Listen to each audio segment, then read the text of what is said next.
ప్రియమైన స్నేహితులారా, యేసుక్రీస్తు ప్రభునామములో రూత్ ప్రేయర్ ఫెలోషిప్ ద్వారా ఈ దినము తండ్రి అయిన దేవుడు మనతో మాట్లాడుతున్నటువంటి వాక్య భాగము యోహాను సువార్త 9వ అధ్యాయంలోని 19వ వచనం ద్వారా మాట్లాడతలంచారండి. యోహాను సువార్త 9వ అధ్యాయంలో 41 వచనాలు ఉన్నాయి.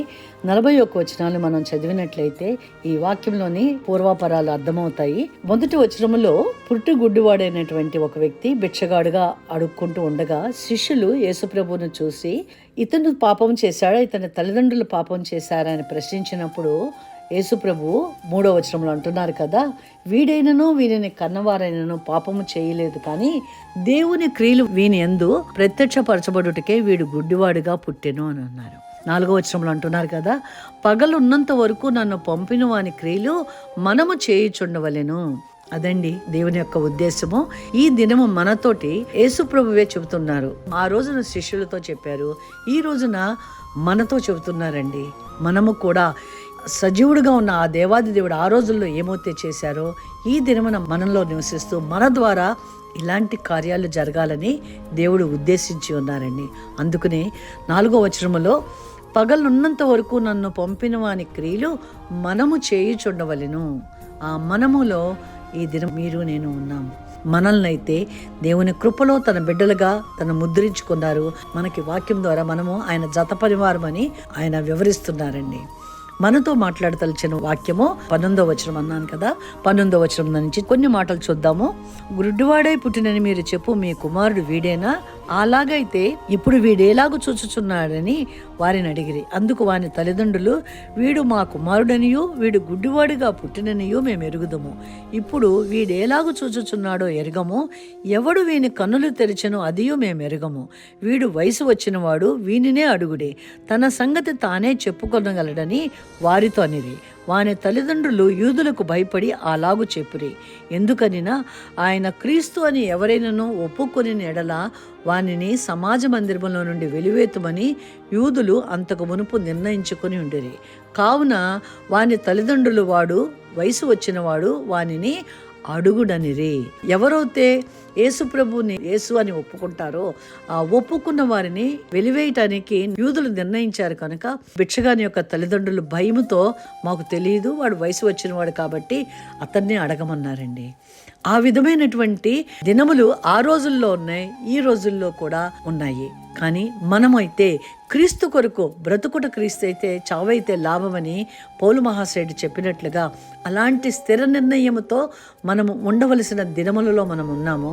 దేవుడు ఈ దినమును మనల్ని బలపరచడానికే మరి ఈ వాక్యం ద్వారా మనతో మాట్లాడుతున్నారు. పేతురు కూడా మార్కు సువార్తలో అంటున్నారు కదా, పేతురు ఇదిగో మేము సమస్తమును విడిచిపెట్టి నిన్ను వెంబడించుతామని ఆయనతో చెప్పసాగాను. అందుకు యేసు ఇట్లా, నేను నా నిమిత్తమును సువార్త నిమిత్తమును ఇంటినైనను అన్నదమ్ములనైనను అక్క చెల్లెండ్రనైనను తల్లిదండ్రులనైనను పిల్లలనైనను భూములనైనను విడిచినవాడు ఇప్పుడు ఇహమందు హింసలతో పాటు నూరంతలుగా ఇండ్లను అన్నదమ్ములను అక్క చెల్లెండ్రను తల్లులను పిల్లలను భూములను రాబోవు లోకమందు నిత్య జీవమును పొందునని మీతో నిశ్చయముగా చెప్పుచున్నాను అనే ఒక గొప్ప అష్యూరెన్స్ మనకి ఇక్కడ ఇస్తున్నారండి యేసుప్రభు. ఇప్పుడు ఇహమందు కూడా తల్లిదండ్రులు అంటే అన్యులుగా ఉన్న మనం యేసుప్రభువును తెలుసుకున్నామని చెబితే మన తల్లిదండ్రులు మనల్ని హింసించేవారుగా ఉండి ఉన్నారు, స్నేహితులు కూడా ఎక్కిరించేవారుగా ఉన్నారు, బంధువర్గం కూడా ఏలెత్తి చూపించేటట్టుగా ఈ రోజుల్లో ఉన్నారు. కానీ యేసుప్రభు చెప్పిన ఈ మాటలు ఎందు మనం విశ్వాసం ఉంచాము కనుక మనము దేవుని ఎరిగి ఉన్నాము. ఎరిగిన మనకు కలిగే ఆ గొప్ప కార్యం కూడా దేవుడు వాగ్దానం పూర్వకంగా ఇక్కడ చెబుతున్నారు. ఇప్పుడు ఇహమందు హింసలతో పాటుగా నూరంతలుగా ఇండ్లను అన్నదమ్ములను అక్క చెల్లెండ్రను రాబోవు కాలమందు నిత్య జీవమును పొందుదుమని. అనగా వారు తెలియక ఈ రోజుల్లో మనల్ని హింసిస్తున్నారు, లేకపోతే అవమానపరుస్తున్నారు. కానీ ఒక దినమున వారు కూడా సత్యము తెలుసుకొని దేవుని మార్గంలోకి వస్తారనే విశ్వాసంతో మనం ప్రార్థన చేస్తున్నప్పుడు తప్పనిసరిగా వారు విడిపించబడతారండి. అయితే ఇక్కడ ఈ భిక్షగాని యొక్క తల్లిదండ్రులు కూడా భయముతోటి మరి వాళ్ళు మాకు తెలియదు, మీరే అడగమన్నారు. మనము అలాంటి పరిస్థితుల్లో కూడా ప్రార్థనాపూర్వకమైన జీవితంలో మనం ఉన్నప్పుడు దేవుని కొరకు మనం నిలబడగలుగుతామండి.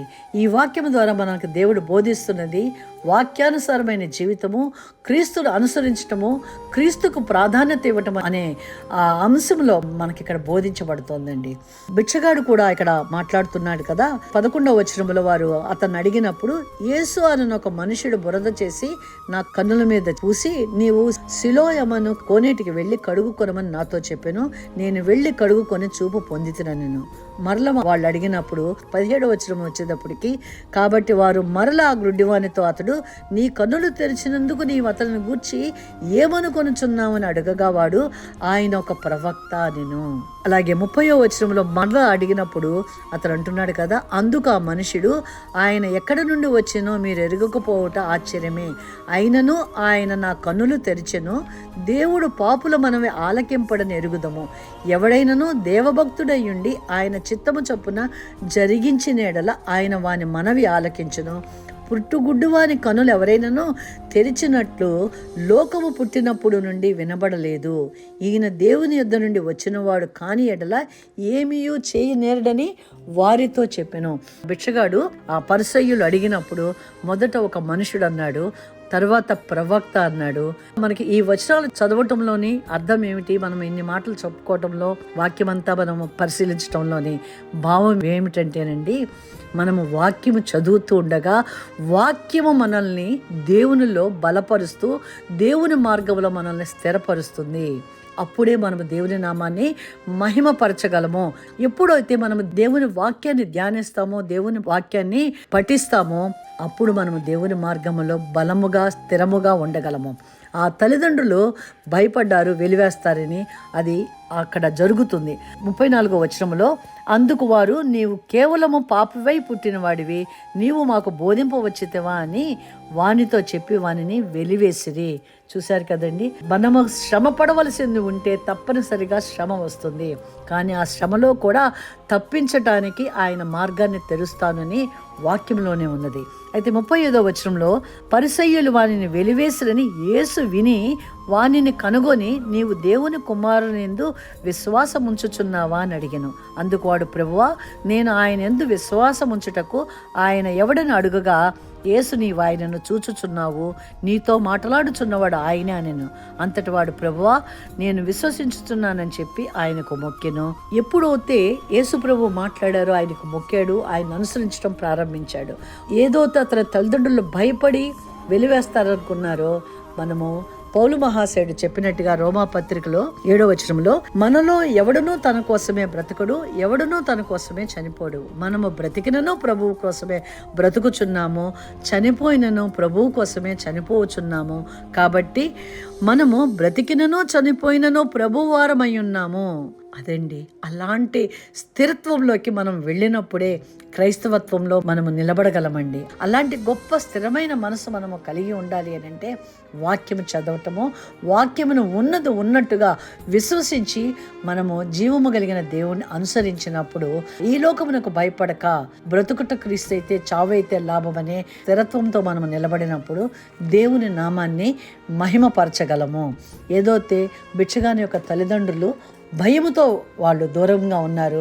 పేతురు అయితే మేమన్నీ విడిచిపెట్టి వచ్చాము, మాకేమిటని ప్రశ్నించాడు. కానీ మనకు వస్తే ఎస్యూరెన్స్, మార్కు సువార్త 9వ అధ్యాయంలోని 30వ వచనంలో, రాబోవు లోకమందు నిత్య జీవమును పొందుదమని మీతో నిశ్చయముగా చెప్పుచున్నానన్న యేసు ప్రభు యొక్క ఎస్యూరెన్స్ మనకు ఉందండి. దేవుని కార్యములు మన ద్వారా జరగాలని యోహాను సువార్తలోని 9వ అధ్యాయం 4వ వచనంలో మనము అన్న మాటలో మీరు నేను ఉన్నాము. కనుక ఈ కార్యములు మన ద్వారా జరగాలని దేవుని యొక్క ఉద్దేశం అండి. ప్రార్థన చేసుకుందామండి. సర్వశక్తిమంతుడు అయిన దేవ, జీవాధిపతి, పగలున్నంత వరకు నన్ను పంపిన అని క్రియలు మనము చేయించడం వల్లని మీరు వాక్యం ద్వారా మాతో మాట్లాడినందుకు వందనాలు ప్రభా. మీ జత్ పరివారముగా మేము మీ కార్యములని భూమి మీద జరిగించడానికి మేము సిద్ధముగా ఉన్నామని మమ్మల్ని మీ కృపాహస్తాలకు అప్పగించుకుంటున్నాం. మీ యొక్క ప్రణాళిక ప్రకారం మమ్మల్ని నడిపించమని నజరేయుడైన యేసుక్రీస్తు ప్రభు పేరిట ప్రార్థించి వేడుకొంచున్నాము తండ్రి. ఆమేన్.